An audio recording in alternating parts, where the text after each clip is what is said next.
Alright YouTube, back at it with our Scania R620 build.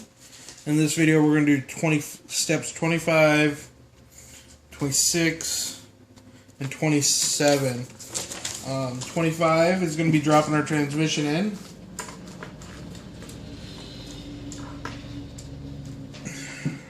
That's fairly simple. Kind of falls into place like so. Make sure that when you're putting it in, though, you're putting in your drive shaft as well.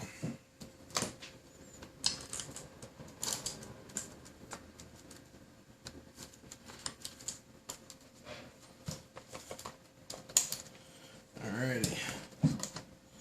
Just like that. Now that's going to go together with 4 of your BC2s. They're the short machine thread screw. Make sure you Loctite them.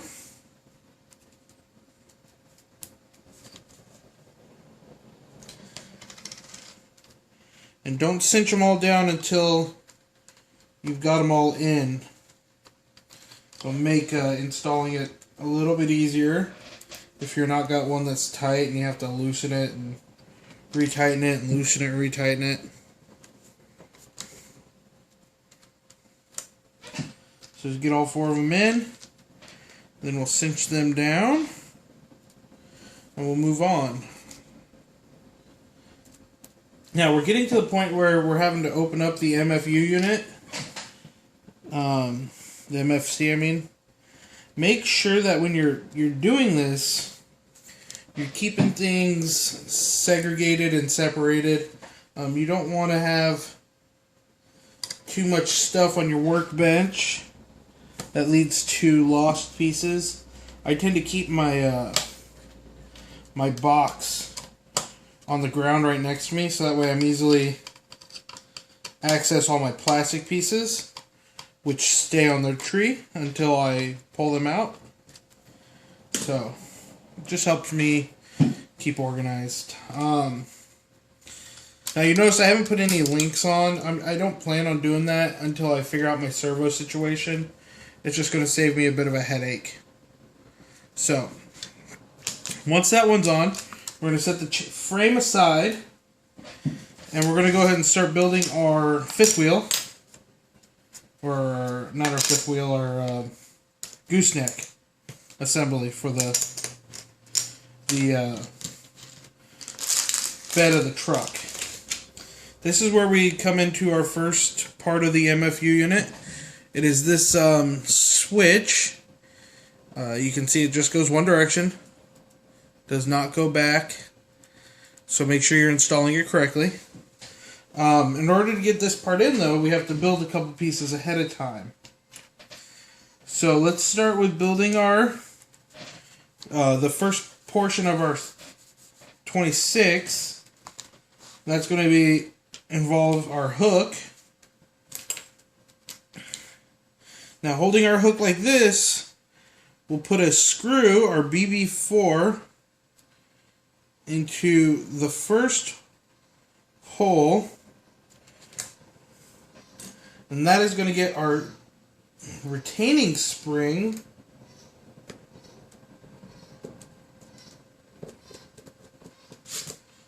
it's going to get this round retaining spring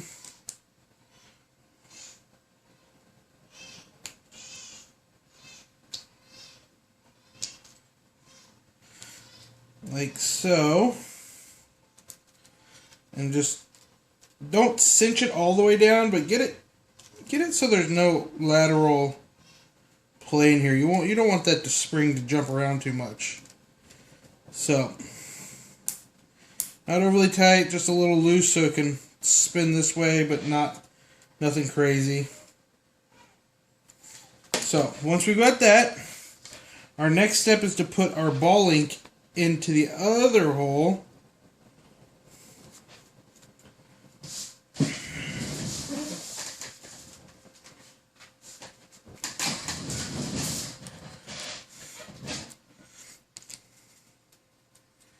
And just screw that guy all the way down. Of course, the wrench don't fit it.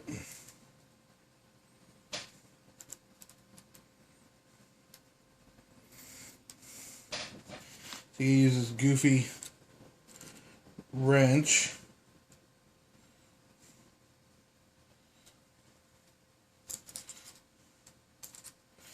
Oh, good golly.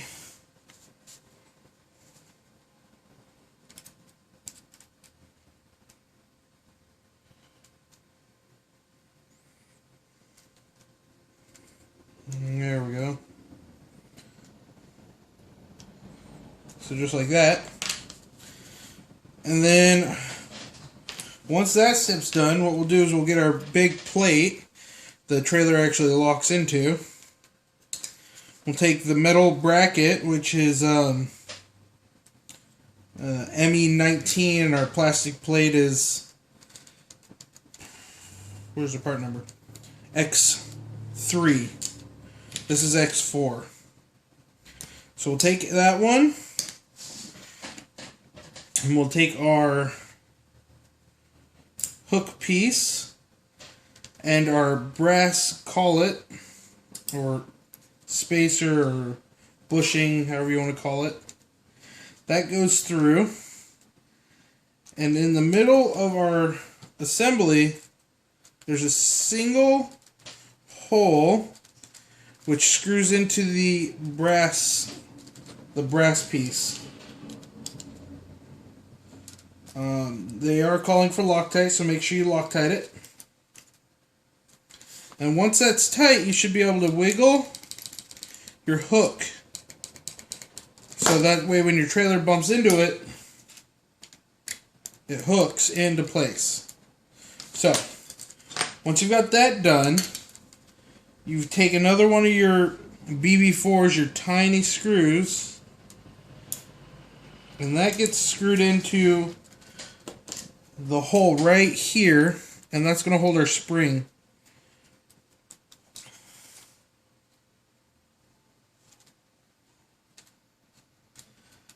And that spring's going to be what maintains pressure on the hook to keep the hook closed.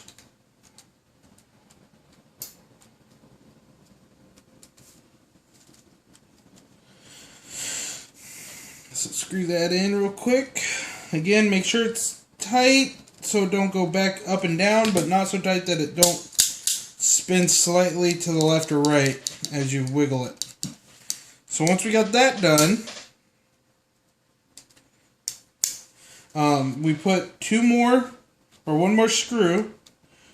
That goes right, if you're flipped upside down, it goes in this hole here. If you're right side up, it goes in this hole here. And that just gets a flange nut.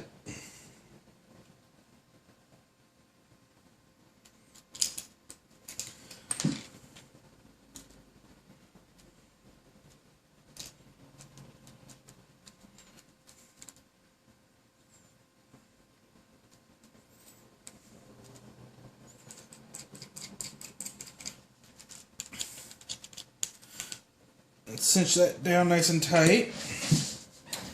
Now, this is where we put our switch in. This is the next step. So we've just finished step 2 in 26. So the next one, they want us to put a little grease in this hole and take this little tab here, which is your X1, drop it in that hole, and the grease is there to help it slide back and forth.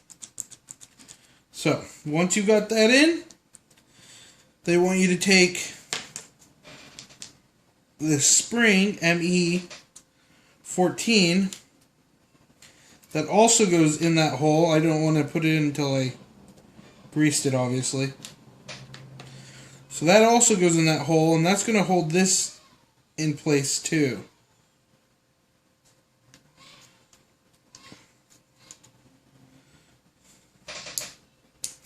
So, the spring sits up against this piece's back part and this piece's front part.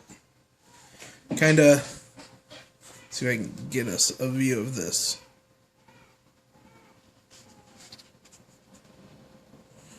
So kind of like that. It's kind of really hard to see. But there is the back wall, the spring, and then the front wall. And that makes it so when you slide this forward, the spring wants to push it back. Like so, okay? So just make sure you're getting that one correct. It's kind of difficult because it's kind of a small piece, but make do.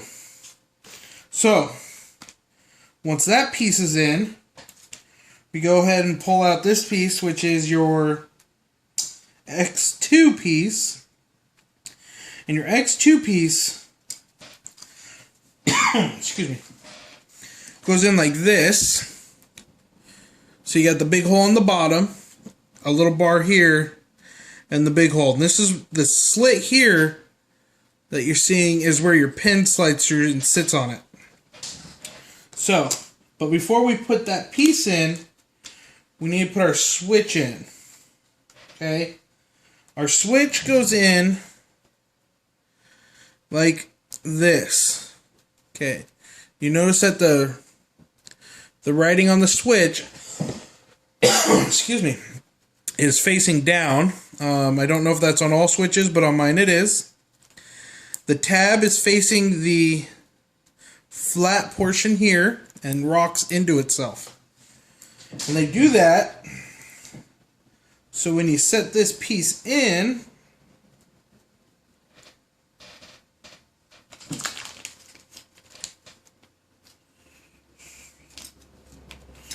this is the same one. So when you set this piece in, like so, you gotta bend these a little.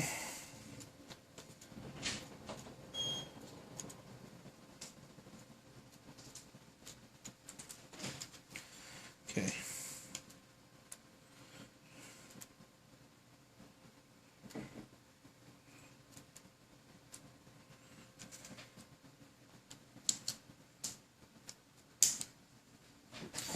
So when you set this in like this little hole right here, your switch actually locks into it. Okay? And then you very carefully, I say that with a kind of a chuckle because it's not exactly the easiest thing. You're going to take a BA3, drop that in, and give it a bit of a twist. Don't go too crazy with it because it's kind of a shallow screw, so you'll rip it out. Now once that screws in, you have this tiny, tiny, tiny little guy. It's a 1.6 by 10. It's ME4. That goes in the little hole right here. And that's actually going through the switch and locking into the plastic piece down below it. I have to get a different screwdriver for this one.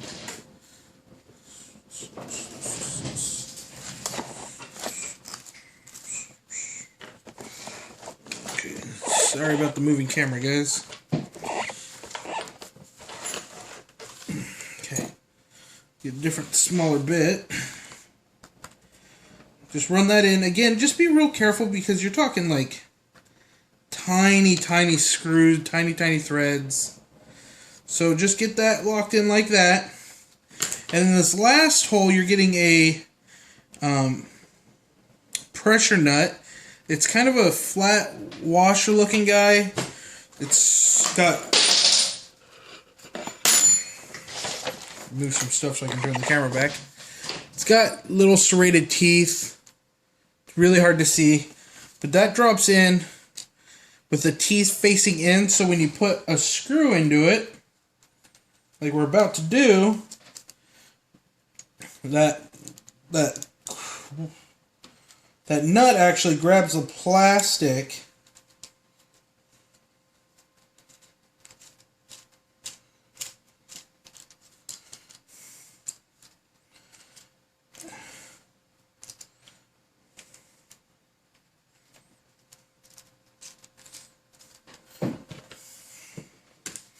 Trust me, it's not exactly the easiest thing to do and get tight. But once you do, cinch that down, make sure it's good and tight, and then just double check this little guy.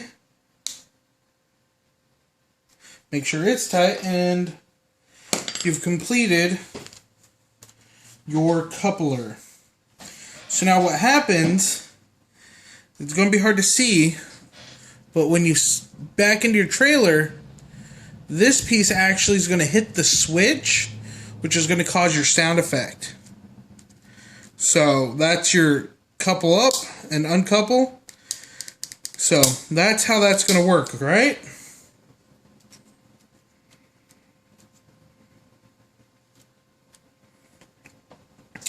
So our next step, step 27,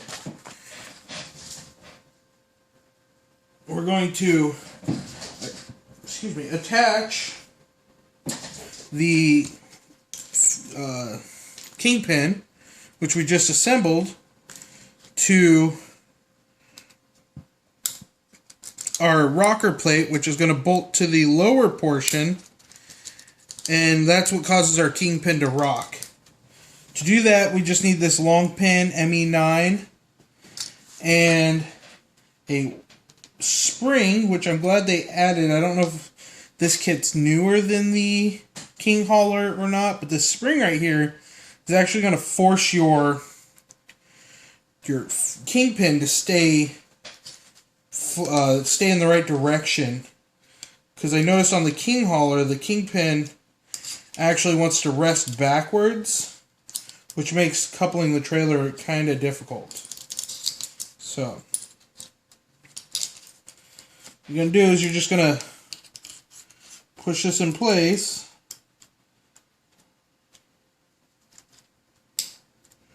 Put our spring inside. Get our pin all the way through the outside hole, and it's going to get an E-clip. I love E-clips. They're super difficult to work with.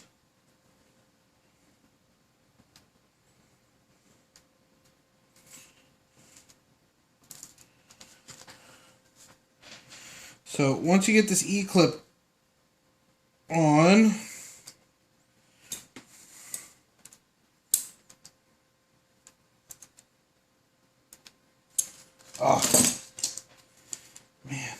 give me 1 second, guys. I'm going to fight this E-clip on my own real quick. Hold on.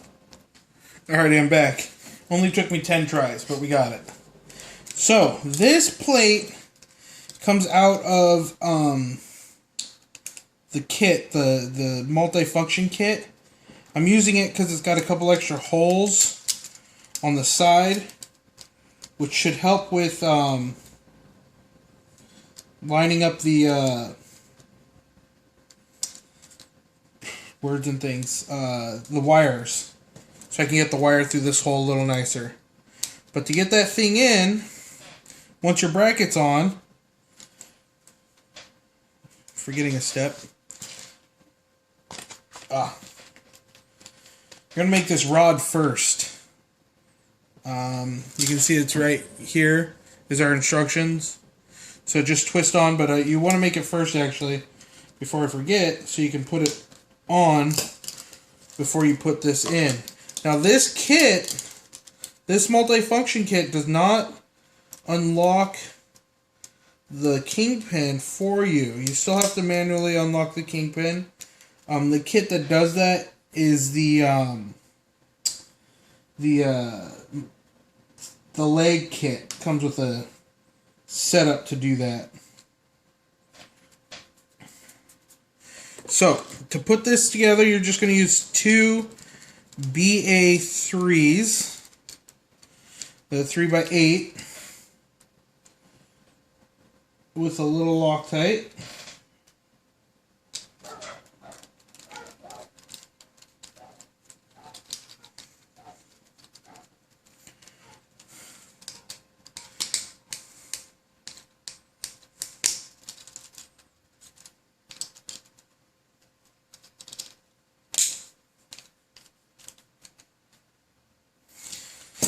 So like that, this is what we're going to end up with. And you can see that the spring forces this guy to stay upright, which is really nice when the other one used to sit like this when you would not have a trailer on it, which made loading a trailer real difficult. This will make it a lot nicer. So we'll tuck this guy. Our wire just going to tuck through the bottom of it, like so. And voila, that's one step done. We'll probably hot glue these wires in, but for right now we'll just skip that and go to building our battery box. Now the battery box is going to go together with a couple of the BC3s.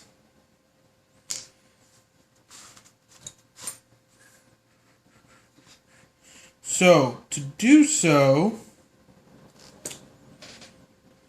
let's start with this back piece goes on like so. This back piece is your D4. This main one is D6, and then you'll have another piece right here that goes here that is D5.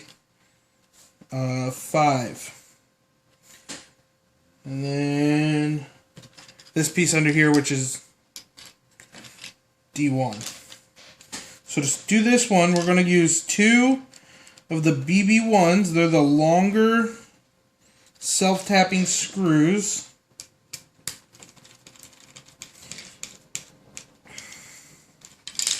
Just screw those in real quick. You've got a ME18, which is just a nut with a hole in it. Kind of looks like a ball link, but not quite. That's going to go in this hole right here. That's what your pin's going to lock into to hold the battery in place. So just screw that guy in.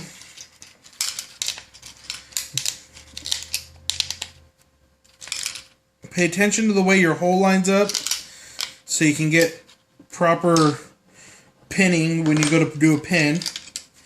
Now, to do this last piece, we actually have a pin that I just dropped.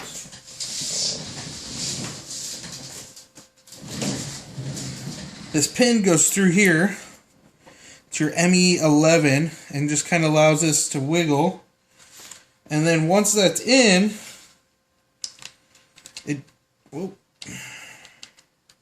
it drops into place right here like this.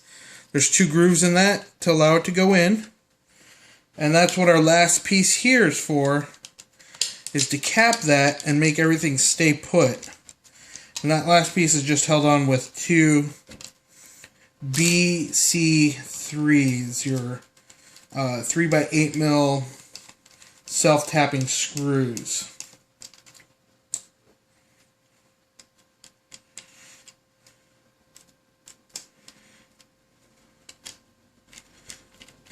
Alrighty, and that's it. That's how you build your Kingpin with the switch for the sound effect. So that's it, guys. Like, comment, subscribe. Let me know what you guys are thinking. SpeedyMech signing off.